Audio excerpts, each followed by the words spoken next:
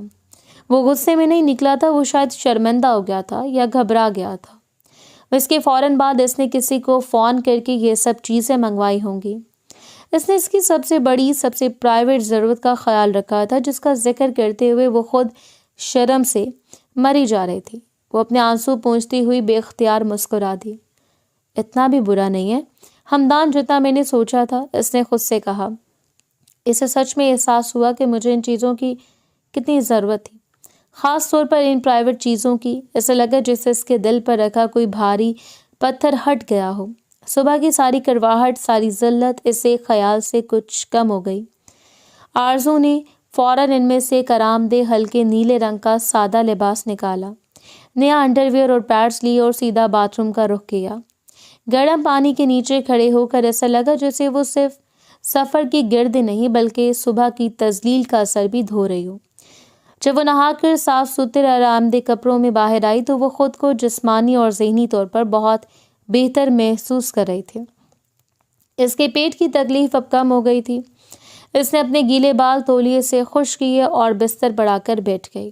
کمرہ اب بھی وہی تھا مگر آرزو کا دل اب اتنا خوفزدہ نہیں تھا۔ وہ اب ہمدان شاہ کے بارے میں سوچ رہی تھی، وہ شخص جو وصیت پوری کرنے کے لیے اسے زبردستی اٹھا لایا، جو صبح ایک معمولی بات پر درندوں کی طرح اس پر چیخا اور پھر اسی مجبوری کو سمجھ کر خاموشی سے اس کی سب سے بڑی ضرورت پوری کر گیا تھا۔ آخر ہے کیسا یہ انسان؟ اس نے سوچا اور اس بار اس کے دل میں خوف کے ساتھ تجسس کا ایک ہلکا سا عنصر بھی شامل تھا۔ اس نے پورا دن اسی کمرے میں گزار دیا۔ وہ بڑی شیشے کی کھڑکی کے پاس کھڑی ہو گئی۔ دن شام میں ڈھلا، آسمان کا رنگ نارنجی سے گہرا نیلا ہوا اور پھر سیاہ ہو گیا۔ نیچے سڑکوں پر گاڑیوں کی روشنیاں ستاروں کی طرح چمکنے لگیں۔ آرزو نے نوری کا لایا ہوا جوس پی لیا تھا اور زبردستی دوپہر کے کھانے کے چند لقمے بھی لے لیے تھے مگر اس کا حلق خشک تھا۔ اب صبح کے واقعے سے زیادہ اس شخص کی واپسی کا خوف ستا رہا تھا۔ جب وہ رات کو واپس آئے گا تو کیا ہوگا؟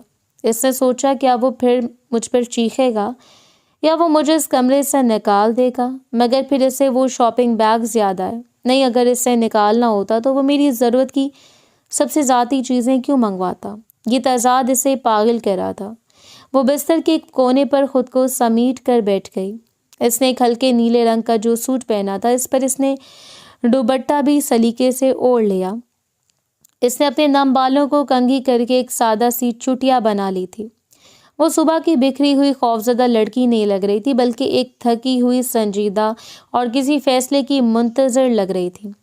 رات کے تقریباً 9 بجے اس سے نیچے مرکزی دروازے کے کھلنے اور بند ہونے کی آواز آئی۔ اس کا دل اس کے حلق میں آ گیا۔ وہ آ گیا تھا۔ اس نے لاشعوری طور پر اپنا دوپٹہ سر پر تھوڑا اور آگے کر لیا۔ اس کے ہاتھ پاؤں ٹھنڈے پڑنے لگے۔ اس نے قدموں کی آہٹ سنی، بھاری پراعتماد قدم جو سیڑھیاں چڑھتے ہوئے اس کے کمرے کی طرف آ رہے تھے۔ ہر قدم اس کے دل کی دھڑکن تیز کر رہا تھا۔ قدموں کی آہٹ دروازے پر آ کر رک گئے۔ ایک لمحے کی خاموشی۔ آرزو نے سانس روک لی، پھر دروازے کا ہینڈل گھوما اور دروازہ ایک ہلکی سی چڑچڑاہٹ کے ساتھ کھل گیا۔ ہمدان شاہ اندر داخل ہوا۔ وہ دن سے زیادہ تھکا ہوا لگ رہا تھا۔ اس نے اپنے گہرے نیلے رنگ کے سوٹ کا کوٹ اتار کر بازو پر ڈالی ہوئی ٹائی کی نوٹ ڈھیلی کی اور شرٹ کے اوپر کے 2 بٹن کھولے تھے۔ اس کے چہرے پر دن بھر کی تھکاوٹ عیاں تھی مگر اس کی آنکھوں میں وہی سرد مہری تھی۔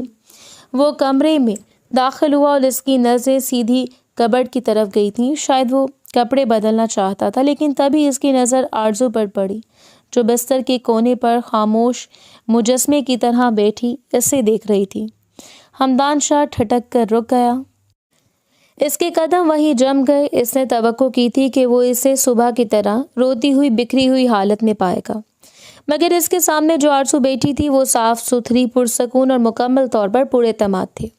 اس کے تازہ نہائے ہوئے چہرے پر پانی کی چند بوندیں اب بھی چمک رہی تھیں اور اس کے بالوں سے شیمپو کی ہلکی میٹھی خوشبو آ رہی تھی، وہی شیمپو جو اس نے آج صبح اس کے لیے منگوایا تھا۔ ایک لمحے کے لیے ہمدان کو سمجھ نہیں آیا کہ وہ کیا کرے۔ اسے صبح کا اپنا وحشیانہ سلوک یاد آ گیا۔ وہ شرمندگی جو اسے آفس میں سارا دن محسوس ہوتی رہی تھی وہ اب کئی گنا بڑھ گئی تھی۔ اس کے چہرے پر نمودار ہوئی، اس نے تیزی سے اپنی نظریں چرا لیں۔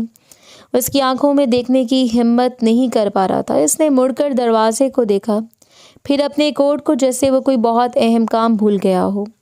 وہ ایک لفظ بھی کہے بغیر واپس مڑنے والا تھا۔ السلام علیکم، آرزو کی دھیمی مگر صاف آواز کمرے میں گونجی۔ ہمدان کے قدم پھر رک گئے۔ اس نے آہستہ سے گردن موڑ کر اس کی طرف دیکھا، مگر اب بھی اس کی آنکھوں میں دیکھنے سے گریزاں تھا۔ وعلیکم السلام۔ اس کی آواز میں غیر معمولی کھردرا پن تھا۔ آرزو نے ایک گہرا سانس لیا۔ یہ ہمت کرنے کا وقت تھا۔ اگر وہ آج نہ بولی تو شاید پھر کبھی نہ بول پائے۔ وہ بستر سے اٹھی اور اس سے چند قدم کے فاصلے پر نظریں جھکائے کھڑی ہو گئی۔ مجھے آپ سے کچھ کہنا ہے۔ ہمدان نے ماتھے پر بل ڈالے۔ اس نے سوالیہ نظروں سے اس کی طرف دیکھا۔ کیا؟ اس کا لہجہ مختصر اور سرد تھا۔ آرزو نے اپنے کانپتے ہاتھوں کو دوپٹے میں چھپا لیا۔ دراصل میں آپ کا شکریہ ادا کرنا چاہتی تھی۔ یہ وہ الفاظ نہیں تھے جن کی ہمدان توقع کر رہا تھا۔ اس کی آنکھوں میں حیرت ابھری۔ شکریہ؟ کس بات کا؟ ان سب چیزوں کے لیے۔ آرزو نے ان شاپنگ بیگز کی طرف اشارہ کیا جو اب بھی صوفے پر موجود تھے۔ آپ نے میری ضرورت کا خیال کیا۔ سچ میں مجھے ان سب کی بہت ضرورت تھی، خاص طور پر۔ وہ آخری جملہ کہتے کہتے رک گئی اور اس کا چہرہ شرم سے سرخ ہو گیا، مگر اس نے ہمت کر کے اپنی بات مکمل کی۔ خاص طور پر میری ذاتی ضرورت کی چیزوں کی۔ اس کا اعتراف، اس کی سچائی اور اس کی آواز میں موجود شکر گزاری، یہ سب مل کر ہمدان شاہ کو بے بس کر رہے تھے۔ وہ شخص جو سینکڑوں لوگوں کے سامنے تقریریں کرتا تھا، جو کروڑوں کے سودے کرتا تھا، اس وقت اس 18 سالہ لڑکی کے سامنے کھڑا شدید شرمندگی محسوس کر رہا تھا۔ اسے لگا جیسے کسی نے اسے تھپڑ مارا ہو۔ اس لڑکی کو جیسے وہ صبح وحشیوں کی طرح ذلیل کر کے گیا تھا، اسے اپنی بنیادی ضرورت پوری ہونے پر شکریہ کہنا پڑ رہا تھا۔ ہمدان نے ایک لمبا سانس لیا اور آنکھیں بند کر لیں۔ جب اس نے آنکھیں کھولی تو اس کی سرد مہری میں ایک واضح درار تھی۔ تمہیں شکریہ کہنے کی کوئی ضرورت نہیں ہے۔ اس کی آواز اب سرد نہیں بلکہ دبی ہوئی اور تھکی ہوئی تھی۔ وہ چند قدم چل کر اس کے قریب آیا، مگر مناسب فاصلہ رکھا۔ بلکہ میں تو تم سے شرمندہ ہوں۔ آرزو نے چونک کر اپنا سر اٹھایا۔ کیا؟ اس نے صحیح سنا تھا؟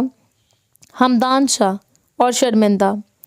میں شرمندہ ہوں آرزو۔ اس نے اس کا نام شاید پہلی بار ٹھیک سے لیا تھا۔ اس برتاؤ کے لیے جو میں نے صبح تمہارے ساتھ کیا وہ ناقابل معافی تھا۔ آرزو خاموشی سے اسے دیکھتی رہی۔ ہمدان کو لگا کہ اسے اپنی بات واضح کرنی چاہیے۔ وہ اپنی جیبوں میں ہاتھ ڈال کر کھڑکی کی طرف مڑ گیا تاکہ اس کا سامنا نہ کرنا پڑے۔ یہ ساری صورتحال یہ غلط ہے۔ میں جانتا ہوں میں نے تم سے اتنی ایمرجنسی میں رخصتی کروائی، تمہیں تمہاری ماں سے ٹھیک سے ملنے یا اپنا سامان تک لینے کا موقع نہیں مل سکا۔ اس کی آواز میں غصہ نہیں بلکہ ایک عجیب سی تھکن اور افسوس تھا۔ میں تم سے معذرت چاہتا ہوں۔ یہ الفاظ اس نے اتنے دھیرے سے کہے تھے کہ آرزو کو بہت کان لگا کر سننا پڑا۔ ہمدان نے واپس اس کی طرف موڑا۔ اس بار اس نے آرزو کی آنکھوں میں براہ راست دیکھا۔ دیکھو، میں جانتا ہوں کہ یہ وہ نہیں جو تم چاہتی تھی، اور شاید میں بھی، مگر اب حقیقت یہی ہے۔ اس نے اپنی ٹائی کی نوٹ کو پوری طرح کھول دیا اور اسے اتار کر صوفے پر پھینک دیا۔ تم اب میری ذمہ داری ہو۔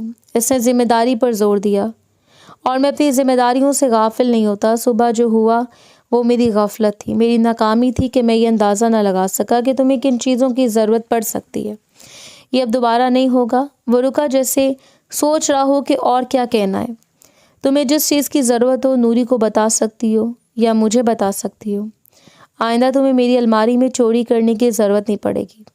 آخری جملے میں ہلکی سی تلخی تھی، مگر وہ صبح والی نفرت نہیں تھی بلکہ شاید ایک شکایت تھی۔ آرزو نے جلدی سے نفی میں سر ہلا دیا۔ ہمدان نے اس کی آئینوں ہلایا۔ میرا وہ مطلب نہیں تھا، میں تو بس بات کاٹی۔ میں سمجھ گیا۔ کمرے میں ایک عجیب سی خاموشی چھا گئی۔ وہ تناؤ جو صبح کے وقت تھا وہ اب بھی موجود تھا، مگر اس کی نوعیت بدل گئی تھی۔ میں فریش ہو جاؤں؟ ہمدان نے آخر کار کہا، جیسے اس خاموشی کو توڑنا چاہتا ہوں۔ وہ اپنی کبٹ کی طرف بڑھ گیا۔ آرزو وہیں کھڑی اسے جاتا دیکھتی رہی۔ اس کا دل اب بھی دھڑک رہا تھا، مگر اس بار خوف سے نہیں بلکہ حیرت سے۔ اس شخص نے جس سے وہ صبح اتنی نفرت کرنے لگی تھی اس سے معذرت کی تھی۔ اس نے اپنی غلطی مانی تھی، اس نے اسے ذمہ داری کہا تھا۔ آرزو کے لیے یہ لفظ وصیت سے کہیں بہتر تھا۔ ذمہ داری میں پھر بھی تھوڑا سا اپنا پن تھا۔ ایک مہینہ بیت گیا۔ یہ ایک مہینہ آرزو نے ایک عجیب سی اجنبیت اور خاموش جھجک میں گزارا تھا۔ ہمدان شاہ سے اس کی ملاقات دن میں 2 وقت ہوتی، صبح ناشتے کی میز پر اور رات کو جب وہ کام سے واپس لوٹتا۔ وہ صبح کا جھٹکا، وہ تلخ کلامی اور پھر وہ شرمندہ سی معذرت، اس واقعے نے ان کے درمیان ایک نادیدہ لکیر کھینچتی تھی۔ یہ نفرت کی لکیر نہیں تھی بلکہ ایک محتاط فاصلے کی تھی۔ وہ اب اس پر چیختا نہیں تھا اور آرزو اس سے خوفزدہ نہیں ہوتی تھی، مگر وہ ایک دوسرے کے لیے مکمل اجنبی تھے۔ ہمدان اپنی دنیا میں مگن رہتا، فون کالز، لیپ ٹاپ، فائلیں اور آفس۔ آرزو نے خود کو کتابوں میں مصروف کر لیا تھا جو نوری اس کے کہنے پر لائبریری سے لا دیتی تھی۔ ان کی گفتگو انتہائی مختصر اور کام کی ہوتی تھی۔ گڈ مارننگ، وہ ناشتے پر اخبار پڑھتے ہوئے کہتا۔ گڈ مارننگ، وہ چائے کا کپ پیتے ہوئے دھیرے سے جواب دیتی۔ کسی چیز کی ضرورت ہو تو نوری کو بتا دینا۔ یہ اس کا روز کا جملہ تھا۔ جی، یہ اس کا روز کا جواب تھا۔ آرزو نے بس 1 مہینے میں سمجھوتا کرنا سیکھ لیا تھا۔ اس نے مان لیا تھا کہ وہ ہمدان شاہ کی زندگی میں ایک ذمہ داری کے طور پر شامل ہوئی تھی، جسے وہ بوجھ سمجھ کر نہیں تو کم از کم ایک فرض سمجھ کر نبھا رہا تھا۔ وہ اس کے کھانے پینے، لباس اور آرام کا ہر خیال رکھتا تھا، مگر اس کے وجود سے، اس کی ذات سے اس سے کوئی سروکار نہیں تھا۔ لیکن آرزو صرف ایک ذمہ داری بن کر نہیں رہنا چاہتی تھی۔ وہ زمان شاہ کی بیٹی تھی جس نے اسے خواب دیکھنا سکھایا تھا۔ ایک شام ہمدان آفس سے جلدی لوٹ آیا۔ وہ لاؤنج میں بیٹھا کافی پی رہا تھا۔ وہ اپنے لیپ ٹاپ پر جھکا ہوا تھا۔ آرزو نے محسوس کیا کہ آج اس کا موڈ نسبتاً بہتر تھا۔ اس نے ہمت مجتمع کی۔ آج اس نے فیصلہ کیا کہ وہ اس سے بات کر کے رہے گی۔ وہ دھیرے دھیرے چلتی ہوئی اس کے سامنے والے صوفے پر بیٹھ گئی۔ ہمدان نے لیپ ٹاپ سے نظریں ہٹائے بغیر صرف آنکھیں اٹھا کر اسے دیکھا جسے پوچھ رہا ہو کیا بات ہے۔ وہ مجھے آپ سے کچھ کہنا تھا، آرزو نے اپنے ہاتھوں کو مروڑتے ہوئے کہا۔ اس نے غیر دلچسپی سے جواب دیا۔ اس کی انگلیاں کی بورڈ پر واپس چل پڑی۔ میں یہاں سارا دن فارغ رہتی ہوں۔ تو اس نے اب بھی اس کی طرف نہیں دیکھا۔ تمہیں شاپنگ پر جانا ہے؟ نوری کو بولو، ڈرائیور کو نہیں۔ آرزو نے اس کی بات کاٹ دی۔ اس کی آواز میں اتنی مضبوطی تھی کہ ہمدان کی انگلیاں رک گئیں۔ اس نے لیپ ٹاپ کا ڈھکن تھوڑا نیچے کیا اور اب غور سے اسے دیکھا۔ آرزو نے گہرا سانس لیا۔ مجھے شاپنگ نہیں کرنی، مجھے اپنی پڑھائی آگے جاری رکھنی ہے۔ میں ماسٹرز کرنا چاہتی ہوں۔ کمرے میں ایک لمحے کے لیے خاموشی چھا گئی۔ ہمدان کو جیسے اس بات کی توقع ہی نہیں تھی۔ اس نے لیپ ٹاپ بند کیا اور اسے میز پر رکھ دیا۔ ماسٹرز؟ وہ گہری بھاری آواز میں بولا۔ جی، آرزو نے اب نظریں ملا کر کہا۔ ہمدان نے کچھ دیر اسے گھور کر دیکھا۔ اس کے چہرے پر تاثرات بدل رہے تھے۔ وہ حیرت زدہ لگ رہا تھا اور شاید تھوڑا سا متجسس بھی۔ تم نے پہلے کتنا پڑھا ہے؟ اس نے پوچھا۔ اس کے لہجے میں اب بھی وہ گاؤں والی لڑکی کا تصور تھا جو شاید بامشکل کالج تک گئی ہو۔ آرزو نے فخر سے سر اٹھایا۔ وہ چیز تھی جو اس کی اپنی تھی۔ میں نے BS آنرز کیا ہے کمپیوٹر سائنس میں۔ یہ ایک اور جھٹکا تھا۔ ہمدان شاہ جو بڑی بڑی بزنس ڈیلز میں حیران نہیں ہوتا تھا، اس وقت واقعی متاثر ہوا تھا۔ ایسا لگا تھا کہ وہ کسی آرٹس کے مضمون میں سادہ BA کر کے بیٹھی ہوگی۔ BS computer science? اس نے دہرایا۔ جی، ابا چاہتے تھے کہ میں سافٹ ویئر انجینئر بنوں۔ آخری جملہ کہتے ہوئے اس کی آواز بھیگ گئی۔ ہمدان چند لمحے خاموش رہا۔ وہ اس لڑکی کو دیکھ رہا تھا جسے وہ 1 مہینے سے نظر انداز کرتا رہا تھا۔ وہ اسے صرف ایک وصیت کا بوجھ، ایک گاؤں کی سادہ لڑکی سمجھتا رہا، مگر وہ تو تعلیم یافتہ، ذہین اور اپنے خواب رکھنے والی لڑکی نکلی۔ اس نے اچانک ایک فیصلہ کیا۔ ٹھیک ہے، ٹھیک ہے۔ مطلب؟ آرزو کو یقین نہیں آیا۔ مطلب میں کل ہی شہر کی بہترین یونیورسٹیز میں پتہ کرتا ہوں۔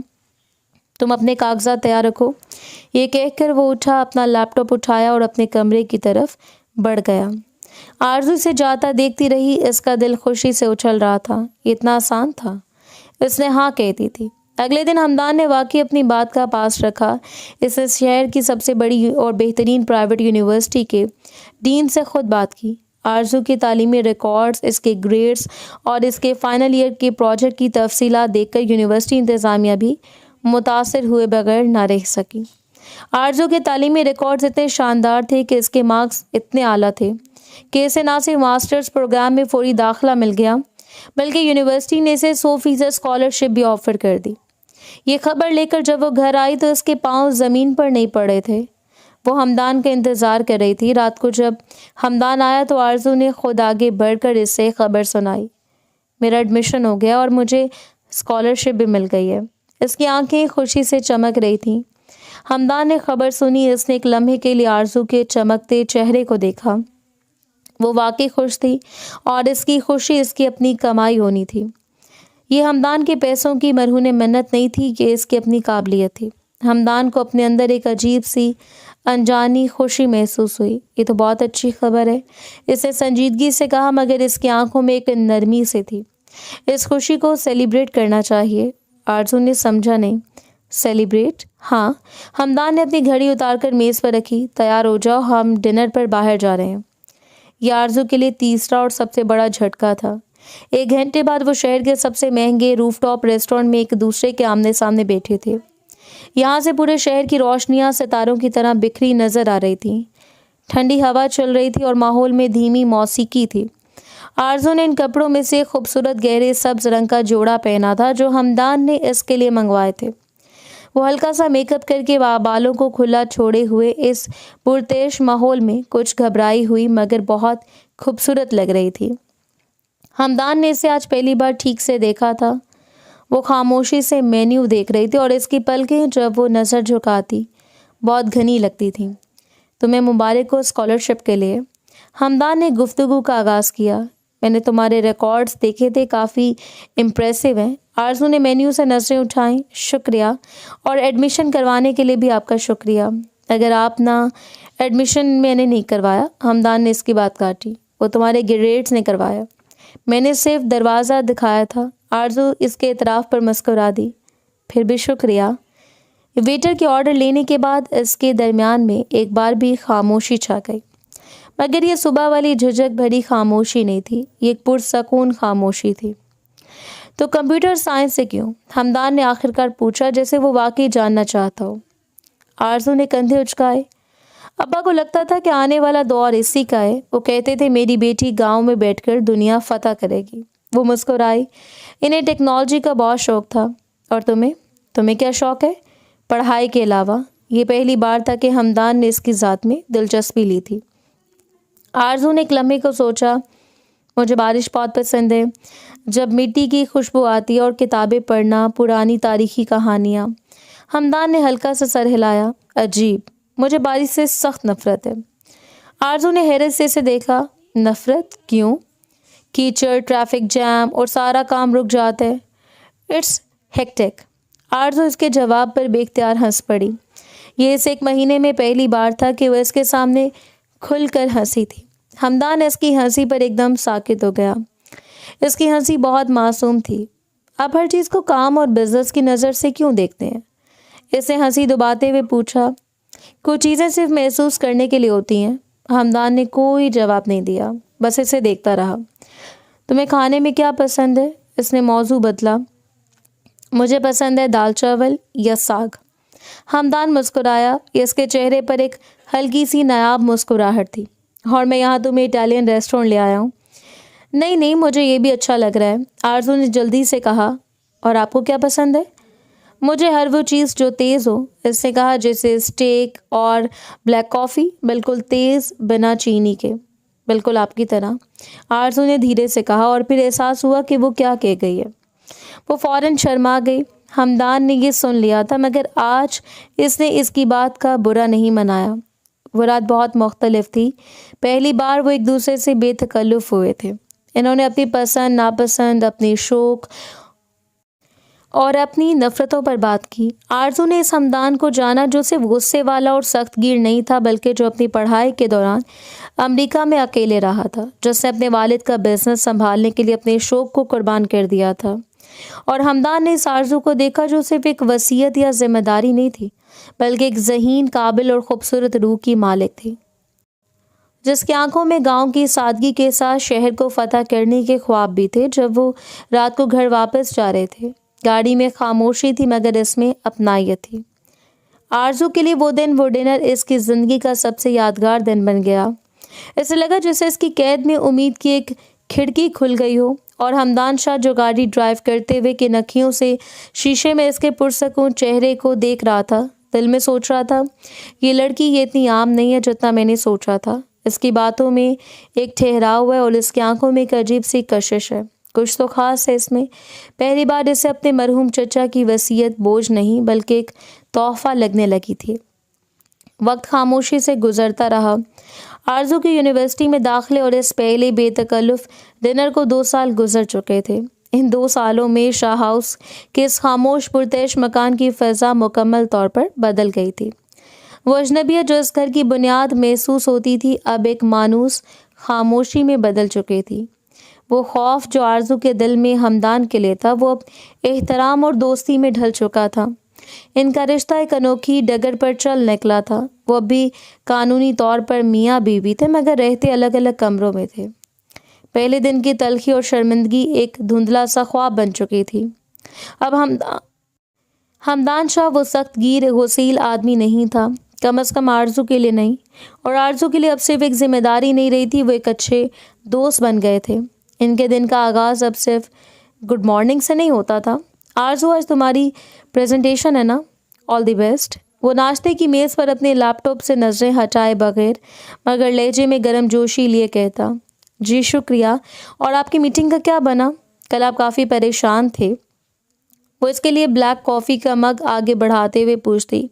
ان کی چھوٹی چھوٹی روایتیں بن گئی تھیں۔ پچھلے سال جب آرزو کی سالگرہ آئی تو وہ خاموش رہی۔ اس لگا ہمدان کو کیسے یاد ہوگا، مگر اس رات جب وہ یونیورسٹی سے لوٹی تو اس کا کمرہ کتابوں کے نئے سیٹ، پینٹنگز کے سامان اور ایک چھوٹے سے چاکلیٹ کیک سے سجا تھا۔ ہمدان وہیں کھڑا تھا، تھوڑا سا جھیمپا ہوا جیسے کوئی جرم کرتے پکڑا گیا ہو۔ وہ تمہارے ڈاکومنٹ پہ تمہاری برتھ ڈے دیکھی تھی، ہیپی برتھ ڈے۔ اس دن آرزو کی آنکھوں میں خوشی کے جو آنسو آئے تھے انہوں نے ہمدان کے دل پر گہرا اثر چھوڑا تھا، اور جب ہمدان کی سالگرہ آئی آرزو نے اس کے لیے کوئی مہنگا تحفہ نہیں خریدا۔ اس نے بس اس دن اس کے آفس سے لوٹنے پر اپنے ہاتھ سے اس کی پسند کا ساگ اور مکئی کی روٹی بنائی۔ ہمدان جو دنیا کے بہترین ریسٹورنٹس میں کھانا کھاتا تھا آج رات اس سادے کھانے کو ایسے کھا رہا تھا جس سے اس نے لذیذ شے دنیا میں نہ ہو۔ کبھی کبھی جب ہمدان کام کے بوجھ سے تھک جاتا تو آرزو خود ہی کہہ دیتی، آج موسم اچھا ہے، ڈرائیو پر چلیں، اور پھر وہ دونوں بنا کسی منزل کے شہر کی سڑکوں پر گھومتے اور وہ اپنی یونیورسٹی کی باتیں بتاتی، اپنے پروفیسر کی قصے سناتی، وہ اسے اپنے بزنس کے اتار چڑھاؤ بتاتا، اپنے نئے پروجیکٹس کا ذکر کرتا۔ وہ ایک دوسرے کے رازدان بن گئے، ایک دوسرے کا سکون بن گئے، مگر اس دوستی اور احترام کے مضبوط کھول کے نیچے ایک انجانا جذبہ بھی پنپ رہا تھا جیسے وہ دونوں تسلیم کرنے سے ڈرتے تھے۔ ہمدان نے اسے کبھی بیوی ہونے کا حق نہیں جتلایا اور آرزو نے کبھی اس کے کمرے کی طرف اس رات کے بعد قدم نہیں بڑھایا۔ وہ رات کو اپنے اپنے دروازوں پر ایک دوسرے کو شب خیر کہتے اور اپنے اپنے کمروں میں چلے جاتے۔ پھر وہ دن آ گیا جس کا آرزو کو انتظار تھا، اس کے ماسٹرز کا آخری دن، اس کا کانوکیشن۔ آڈیٹوریم طلباء اور ان کے والدین کی خوشی اور جوش سے گونج رہا تھا۔ لڑکیاں کالے گاؤن اور ٹوپیوں میں مستقبل کے خواب آنکھوں میں سجائے ایک دوسرے کے ساتھ ہنس رہی تھیں۔ آرزو بھی اپنی سہیلیوں کے ساتھ بیٹھی تھی، اس کا دل زور زور سے دھڑک رہا تھا۔ پچھلی قطاروں میں والدین کی درمیان ہمدان شاہ تنہا بیٹھا تھا، وہی 3 پیس سوٹ، وہی سنجیدہ چہرہ، مگر آج اس کی آنکھوں میں ایک واضح چمک تھی، ایک فخر کا احساس تھا۔ اس سے اپنے بے تحاشا مصروف شیڈیول میں سے پورا دن صرف اس کے لیے نکالا تھا۔ اسٹیج سے اعلانات ہو رہے تھے اور اب کمپیوٹر سائنسز میں اس سال کی بہترین کارکردگی، غیر معمولی تحقیقی مقالے اور ٹاپ پوزیشن حاصل کرنے پر گولڈ میڈل دیا جاتا ہے۔ محترمہ آرزو ہمدان شاہ کو، ایک لمحے کے لیے آرزو کو لگا جیسے اس نے غلط سنا ہے۔ آرزو ہمدان شاہ، اس کی سہیلیوں نے اسے دھکا دیا۔ آرزو جاؤ، یہ تمہارا نام ہے۔ تالیاں گونج اٹھی۔ آرزو کانپتے قدموں سے اٹھی۔ ہمدان جو پچھلی سیٹ پر بیٹھا تھا بے اختیار اپنی جگہ پر کھڑا ہو گیا۔ اس کے چہرے پر وہ مسکراہٹ تھی جو آرزو نے کبھی نہیں دیکھی تھی، ایک کھلی فخریہ مسکراہٹ۔ آرزو سٹیج پر چڑھی، اس نے ڈین سے اپنا میڈل اور ڈگری وصول کی، اس کی آنکھیں آنسوؤں سے بھیگ رہی تھیں۔ مس آرزو، ڈین نے مائک اس کی طرف بڑھایا، بحیثیت گولڈ میڈلسٹ آپ چند الفاظ کہنا چاہیں گی؟ آرزو نے مائک تھاما، اس کے ہاتھ کانپ رہے تھے۔ اس نے ایک نظر سامنے بیٹھے مجمع پر ڈالی۔ اس کی نظریں سیدھی پچھلے قطار میں کھڑے اس شخص پر جا ٹھہری جو اس کے لیے تالیاں بجا رہا تھا۔ اس نے گہرا سانس لیا۔ السلام علیکم، اس کی آواز ہال میں گونجی۔ آج میں بہت خوش ہوں، اس کی آواز بھر آ گئی۔ جب میں نے سفر شروع کیا تھا تو میں بہت اکیلی تھی۔ مجھے یاد ہے میرے ابا مرحوم کہا کرتے تھے کہ تعلیم وہ زیور ہے جو تم سے کوئی نہیں چھین سکتا۔ آج یہ زیور میرے پاس ہے مگر اس کا صحرا صرف مجھے نہیں جاتا۔ وہ ایک لمحے کو رکی، اپنے آنسو پونچھے۔ میری یہ کامیابی، اس نے مجمع میں کھڑے ہمدان کی طرف دیکھ کر کہا، اس شخص کے نام ہے جسے دنیا ہمدان شاہ کے نام سے جانتی ہے۔ آڈیٹوریم میں مکمل خاموشی چھا گئی۔ سب کی نظریں ہمدان کی طرف اٹھ گئیں۔ ہمدان جو کبھی پبلک میں اس طرح مرکز نگاہ نہیں بنا تھا، ایک دم حیران رہ گیا۔ یہ وہ کیا کر رہی تھی؟ لوگوں کے پاس پر ہوتے ہیں تو ان کے پاس آسمان نہیں ہوتے۔ میرے پاس آسمان تھا مگر پر نہیں تھے۔ آرزو کی آواز میں اب اعتماد تھا۔ میں ایک وصیت کا بوجھ بن کر ان کی زندگی میں آئی تھی، ایک ذمہ داری جسے وہ شاید کبھی نہیں چاہتے تھے، لیکن اس شخص نے، میرے شوہر نے، اس ذمہ داری کو ایک فرض کی طرح نبھایا۔ انہوں نے مجھ پہ وہ پر دیے، انہوں نے مجھے یہ آسمان دیا اور انہوں نے مجھے اس پر اڑنا سکھایا۔ ہمدان ساکت کھڑا رہا۔ اس کا دل اتنی زور سے دھڑک رہا تھا کہ اسے لگا پورا ہال سن لے گا۔ لوگ کہتے ہیں ہر کامیاب مرد کے پیچھے ایک عورت کا ہاتھ ہوتا ہے۔ آرزو مسکرائی، اس کے آنسو گالوں پر بہہ رہے تھے۔ لیکن میری کامیابی کے پیچھے ایک ایسا مرد ہے جس نے مجھے اپنے پیروں پر کھڑا ہونا سکھایا۔ ہمدان، یہ ڈگری، یہ گولڈ میڈل، یہ آپ کا ہے۔ آپ کے بغیر آرزو کچھ بھی نہیں تھی۔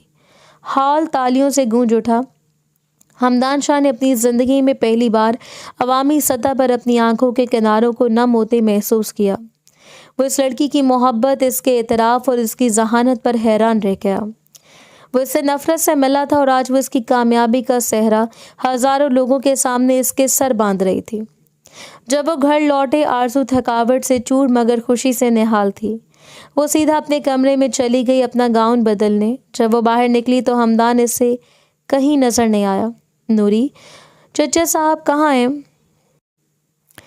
بی بی وہ تو ٹیرس پر ہیں، کب سے آپ کا انتظار کر رہے ہیں۔ آرزو حیران ہوئی۔ ٹیرس پر؟ اتنی رات کو؟ وہ سیڑھیاں چڑھتی ہوئی چھت پر پہنچی۔ جیسے اس نے دروازہ کھولا تو وہ حیرت سے وہیں رک گئی۔ پوری چھت جو ہمیشہ خالی رہتی تھی آج سینکڑوں ننھی روشنیوں سے جگمگا رہی تھی۔ کونے میں ایک چھوٹی سی میز تھی جس پر موم بتیاں جل رہی تھیں اور دھیمی، بہت دھیمی موسیقی کی آواز آ رہی تھی۔ ہمدان شاہ آج سوٹ میں نہیں بلکہ ایک سادہ سیاہ پینٹ شرٹ میں ملبوس اس کے سامنے کھڑا تھا۔ ہمدان، آرزو نے کانپتی آواز میں کہا، یہ سب کیا ہے؟ ہمدان اس کے قریب آیا۔ آج اس کی آنکھوں میں وہ سرد مہری نہیں تھی، وہ جھجک بھی نہیں تھی۔ آج اس کی آنکھوں میں ایک ایسا جذبہ تھا جسے آرزو پہچان نہ سکی۔ تم نے آج اسٹیج پر جو کہا آرزو، اس کی آواز گہری تھی۔ وہ کہنے کی ضرورت نہیں تھی۔ کیوں؟ آرزو نے کہا، وہ سچ تھا، آپ نہ ہوتے تو میں ہمدان نے اپنا ہاتھ اٹھا کر اسے خاموش کروا دیا۔ آج تم نے جو کہا وہ میرے لیے تھا، لیکن اب میں جو کچھ کہنا چاہتا ہوں وہ صرف تمہارے لیے ہے۔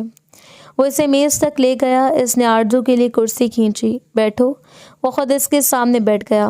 آرزو، اس نے بات شروع کی، اور پہلی بار آرزو کو لگا کہ ہمدان شاہ نروس ہو رہا ہے۔ جب میں تمہیں گاؤں سے لایا تھا تو میں غصے میں تھا، میں ایک وصیت پوری کر رہا تھا، ایک بوجھ اٹھا رہا تھا۔ آرزو نے نظریں جھکا لیں۔ اس دن، اس صبح جو ہوا، اس نے 2 سال پرانے کی اس تکلیف دہ واقعے کا حوالہ دیا۔ میں آج تک اس کے لیے خود کو معاف نہیں کر سکا۔ میں ایک وحشی تھا اور تم بہت معصوم تھی۔ ہمدان پلیز۔ آرزو نے اسے روکنا چاہا۔ نہیں، مجھے کہنے دو۔ اس نے آرزو کا ہاتھ جو میز پر رکھا تھا اپنے ہاتھ میں لے لیا۔ آرزو کا پورا وجود اس لمس سے کانپ گیا۔ یہ ان کا پہلا حقیقی لمس تھا۔ میں نے تمہیں ذمہ داری سمجھا پر تمہیں دوست سمجھا۔ میں نے تمہاری ذہانت، تمہاری محنت اور تمہاری سادگی کو دیکھا۔ تم ہر روز تھوڑا تھوڑا کر کے میرے سخت دل میں جگہ بناتی گئی۔ اس نے گہرا سانس لیا۔ آج جب تم نے اسٹیج پر میرا نام لیا تو مجھے احساس ہوا کہ میں نے دنیا کا سب سے بڑا بزنس مین بننے کے چکر میں یہ احساس ہی نہیں کیا کہ میری دنیا تو میرے گھر میں موجود ہے۔ وہ اپنی کرسی سے اٹھا اور آرزو کے سامنے ایک گھٹنے پر بیٹھ گیا۔ آرزو کی آنکھیں حیرت سے پھیل گئیں۔ اس کا سانس رک گیا۔ ہمدان، یہ کیا کہہ رہے ہیں؟ اٹھیں۔ نہیں۔ اس نے اس کا ہاتھ مضبوطی سے تھامے رکھا۔ آج نہیں آرزو، ہم 15 سال سے نکاح میں ہیں مگر ہمارا رشتہ آج تک شروع نہیں ہوا۔ وہ نکاح ایک وصیت تھی، ایک مجبوری تھا۔ اس نے اپنی جیب سے ایک چھوٹی سی ڈبی نکالی، اس نے اسے کھولا، اس میں ایک نازک سی ہیرے کی انگوٹھی چمک رہی تھی۔ میں آج اس وصیت کو، مجبوری کو محبت میں بدلنا چاہتا ہوں۔ اس کی آواز میں وہ سارا مان، وہ سارا پیار تھا جو آرزو نے کبھی خواب میں سوچا تھا۔ آرزو زمان شاہ، کیا تم اس غسیل، سخت گیر اور بورنگ آدمی کو اپنا شوہر، اپنا پارٹنر اور اپنا دوست دل سے قبول کرو گی؟ کیا تم مجھے اجازت دو گی کہ میں تمہیں وہ ساری خوشیاں دے سکوں جس کے تم حقدار ہو؟ کیا تم مجھ سے دوبارہ شادی کرو گی؟ آرزو رو رہی تھی۔ یہ خوشی کے آنسو تھے، تکمیل کے آنسو تھے۔ اس نے اپنے آنسوں کے درمیان مسکراتے ہوئے سر ہلایا۔ میں نے تو آپ کو اسی دن قبول کر لیا تھا، اس نے سسکیوں میں کہا، جب آپ نے میری پڑھائی کے لیے ہاں کہا تھا۔ وہ جھکی اور ہمدان کو اٹھنے میں مدد دی۔ ہاں ہمدان شاہ، ہاں مجھے قبول ہے۔ ہمدان نے مسکراتے ہوئے انگوٹھی اس کی انگلی میں پہنا دی۔ اس نے آرزو کے آنسوں کو دھیرے سے اپنی انگوٹھے سے صاف کیا۔ میری گولڈ میڈلسٹ بیوی، اس نے دھیرے سے کہا۔ میرے غسیلے شوہر، اس نے ہنستے ہوئے جواب دیا۔ اس رات اس شہر کی روشنیوں سے سجی چھت پر دو دلوں نے اپنے رشتے کا آغاز کیا۔ ایک ایسا رشتہ جو وصیت سے شروع ہوا تھا مگر اب محبت پر ختم ہوا تھا۔